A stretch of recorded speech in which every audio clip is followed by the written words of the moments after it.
Super star Rajinikanth நடித்தாலும் நல்ல கதையம்சம் இருந்தால் மட்டுமே ஒரு படம் வெற்றி பெறும் என கோவையில் ரேஸ் பட போஸ்டர் வெளியீட்டு விழாவில் இயக்குனர் கேந்திரன் தெரிவித்துள்ளார். அண்மையில் மாசாணி மற்றும் வெற்றி விநாயகர் பிக்சர்ஸ் இணைந்து தயாரித்து இயக்குனர் கேந்திரன் இயக்கத்தில் நடிகர் விமல் நடித்து வெளியாகிய வடம் திரைப்படத்தின் வெற்றி விழா மற்றும் இதே கூட்டணியில் உருவாகவுள்ள ரேஸ் பட போஸ்டர் வெளியீட்டு விழா நடைபெற்றது.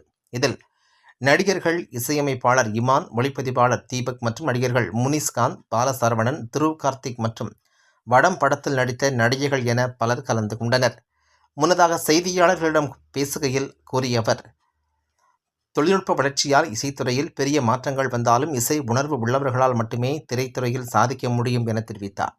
தொடர்ந்து பேசிய இயக்குனர் கேந்திரன், சென்சார் போர்டுகள் சினிமா துறைக்கு அவசியமான ஒன்றுதான் என கூறிய அவர், தாம் இதுவரை இயக்கியுள்ள படங்களுக்கு சென்சார் போர்டுகளால் எந்த பிரச்சனைகளும் வந்ததில்லை என கூறினார்.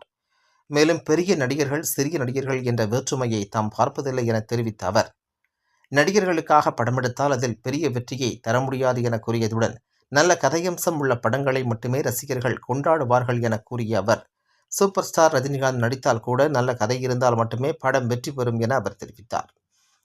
தொடர்ந்து நடைபெற்ற விழாவில் விமல் நடிக்கவுள்ள ரேஸ் படத்தின் போஸ்டர் வெளியிடப்பட்டது என்பது குறிப்பிடத்தக்கது. அனைவருக்கும் வணக்கம். இந்த வடம் படத்தோட சக்சஸ் மீட் இப்போ நடந்துகிட்டு இருக்கு. ரொம்ப ஹாப்பி.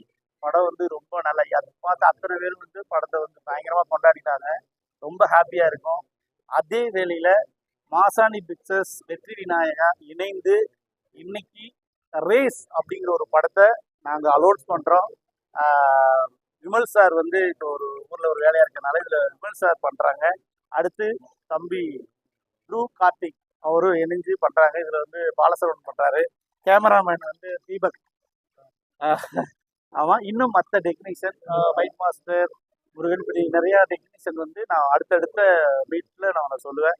ரொம்ப ஹாப்பி. படம் சக்ஸஸ். அதை தாண்டி ரேஸ் படம் ஒரு பெரிய சக்ஸஸ் ஆகிறதுக்கு மக்களை இன்னைக்கு எப்பவும் சப்போர்ட்டாக இருப்பீங்க. நல்ல படங்களை கொண்டாடுவீங்கிற நம்பிக்கை இருக்கு. ரொம்ப நன்றி. இதில் இசை இமான் சார் பண்ணுறாங்க. இமான் சார் வந்திருக்காங்க. இப்போ முன்னாடி உங்கள்கிட்ட பேசியிருப்பாங்கன்னு நினைக்கிறேன். இமான் சார் இந்த படத்தில் இசை உங்களுக்கு வடம் படத்தில் எல்லா சாங்கும் ஹிட்டு.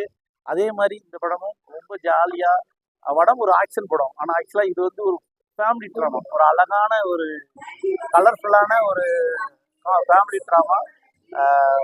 ரேஸ் மிக சீக்கிரம் உங்கள்கிட்ட சேர்க்கிறோம். நன்றி. சார் எங்களுக்கு இதெல்லாம் சென்சார் எந்த பிரச்சனையும் இல்லை சார். நம்ம சென்சாருக்குன்னு சில கட்டுப்பாடுகள் இருக்குது. அது அதன்படி நடந்தோம்னா சென்சார் வராது சார். நான் ஒரு 4 படம் பண்ணி இது 5வது படம். எனக்கு இது வரைக்கும் இறைவனால் எந்த சென்சார் பிரச்சனையும் வந்தது இல்லை சார். எவ்வளோ நாள் உங்களுக்கு சார்? 1 வீக்கில் கிடைச்சிது சார். 1 வீக்.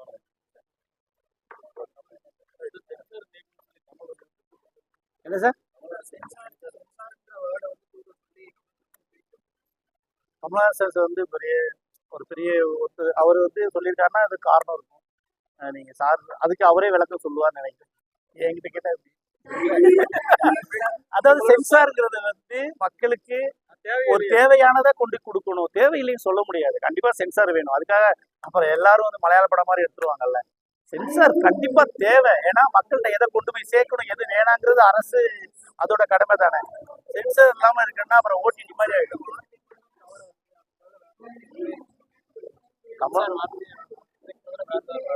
அது கண்டிப்பா கமலஹாசன் மட்டும்தான் பதில் சொல்ல முடியும். என்னால முடியாது. ஏன்னா சார் அவரு சொல்றதுக்கு நான் அந்த அளவுக்கு வரலைன்னு நினைக்கிறேன். பெரிய ஆர்டிஸ்ட் என்ன இல்லைங்க. பெரிய ஆர்டிஸ்ட், சின்ன ஆர்டிஸ்ட் நான் யாரையுமே நினைச்சதில்லை. கதைக்கான ஆர்டிஸ்ட் எனக்கு இவர் தான் சூப்பர் ஸ்டார். ஏன்னா என் கதையை யாரால கொண்டு போக முடியும்? விமல் சார் தான் எனக்கு சூப்பர் ஸ்டார். துருவ் எனக்கு சூப்பர் ஸ்டார். பெரிய ஆள் சின்ன ஆள்னு நான் எப்பவுமே யாரையுமே பார்த்ததில்லை. உலகத்தில் மிகப்பெரியவன் இறைவன் மட்டும்தான். மற்ற எல்லாரும் சரிசமமாக தான் பார்ப்பேன். அது யாரா இருந்தாலும். என் ஹீரோ எனக்கு பெரியவன்.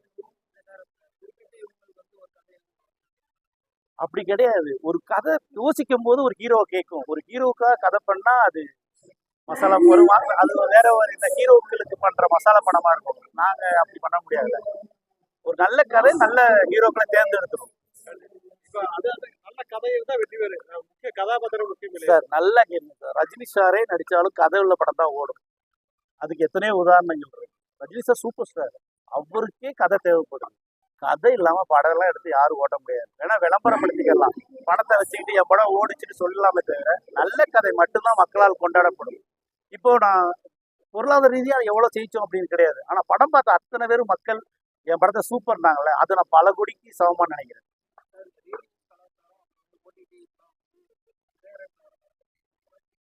இல்லை, ஒவ்வொரு காலகட்டத்தில் வந்து ஒவ்வொரு டெக்னிக் வந்துக்கிட்டு தான் இருக்கும். அதை தாண்டி தான் நம்ம சினிமா பண்ணோம். ஒரு ஒரு ஒரு காலத்தில் நம்ம டிவியில் உட்காந்துருந்தோம், அது ஒவ்வொரு தாண்டி. ஆனால் சினிமா காலத்துக்கு அழியாது. சினிமாங்கிறது கண்டிப்பாக வேணும். ஏன்னா மக்கள் வந்து சந்தோஷமா இருக்கிறதுக்கு ஒரு இடத்துக்கு வெளில போகணும். அதுக்கு சினிமாவில் மட்டும்தான் முடியும். ஓடிடி வீட்டுக்குள்ள எவ்வளோ நேரம் பார்ப்பீங்க? ஒரு காலத்தில் சீரியல் பெருசாக இருந்துச்சு, இது ஓடிடி. ஆனால் சினிமா தியேட்டர், அது தியேட்டரில் படம் பார்க்குற என்ஜாய் அது வேற. அது கடைசி வரைக்கும் இருக்கும்.